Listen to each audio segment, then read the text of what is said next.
Hello everyone, welcome back to the channel. Today, we are looking at a turning point in the Ukraine-Russia war that never dominated headlines, never broke the internet in a single moment, and never arrived with a dramatic announcement. Yet this shift quietly reshaped how the war unfolded and why the balance of momentum began to change in ways many people missed at the time.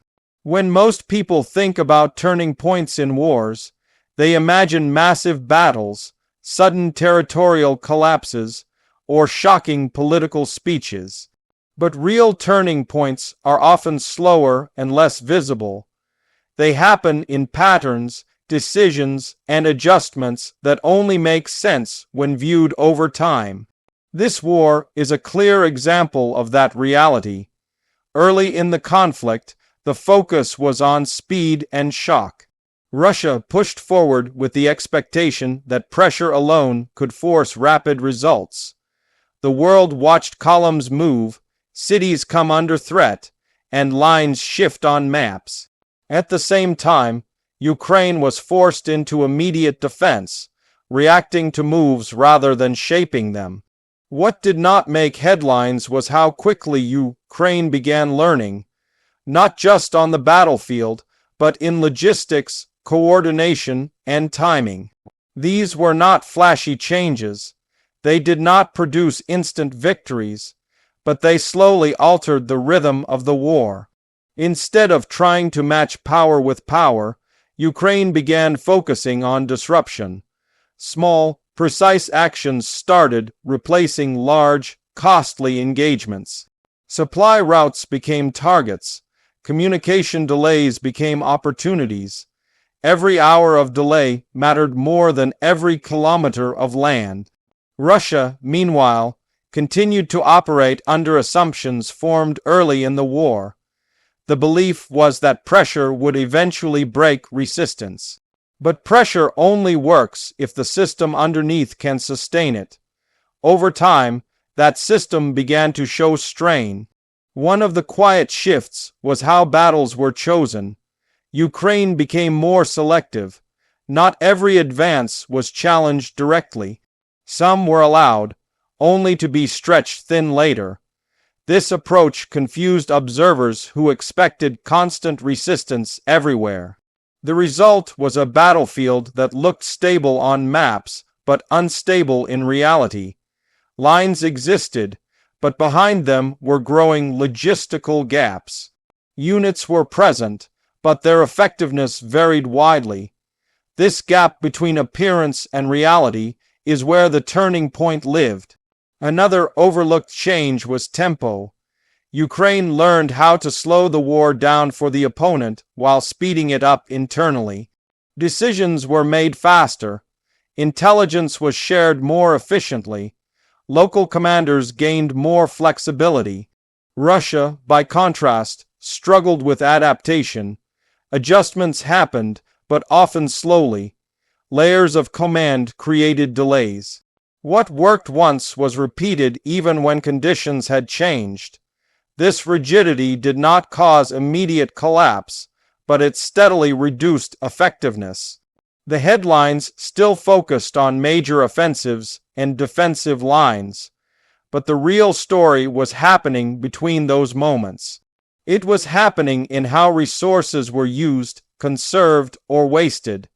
Morale also shifted quietly, not in dramatic waves, but gradually. For Ukraine, surviving early pressure built confidence. For Russia, prolonged resistance created uncertainty. Wars are not only fought with weapons, they are fought with belief. International support played a role, but not in the way headlines often suggested. It was not just about weapons arriving. It was about training, coordination, and long-term planning. These elements do not create instant results, but they compound over time. As months passed, Russia found itself fighting a war that no longer matched its original expectations. The battlefield demanded flexibility, patience, and sustained coordination.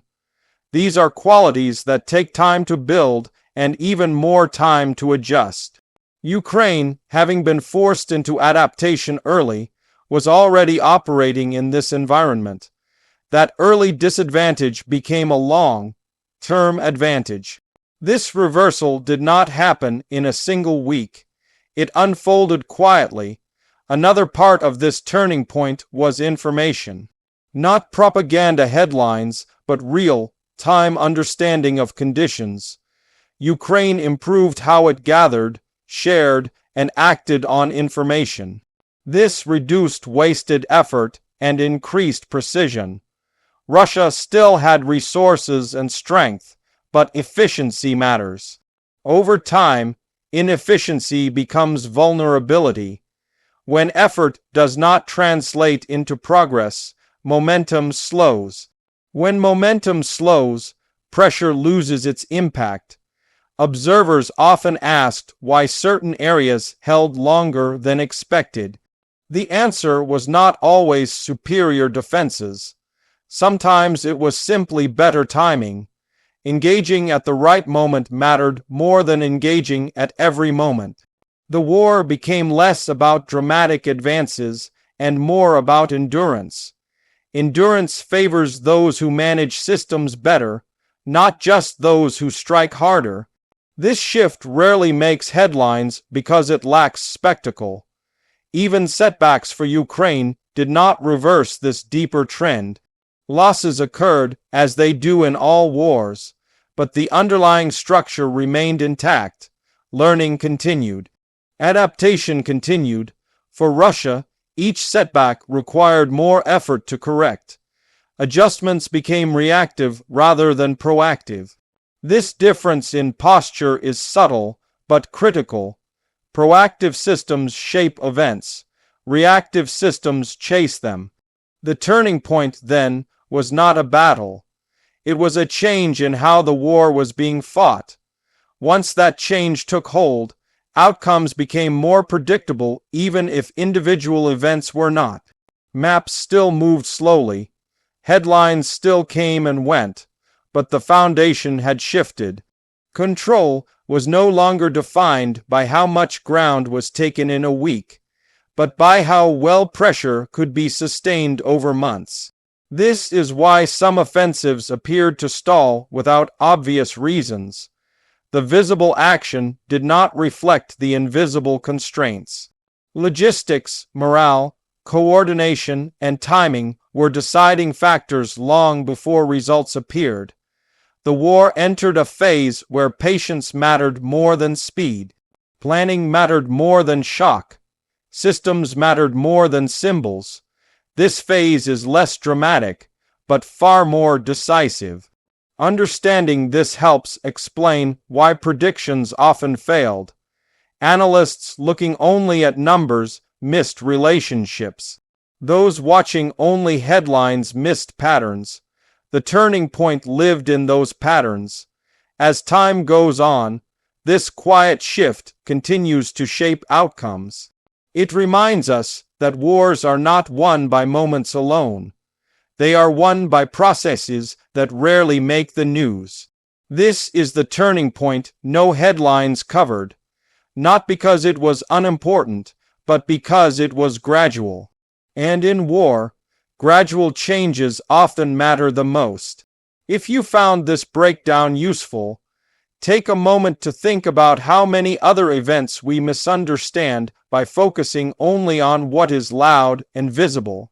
The real story is often unfolding quietly, right in front of us.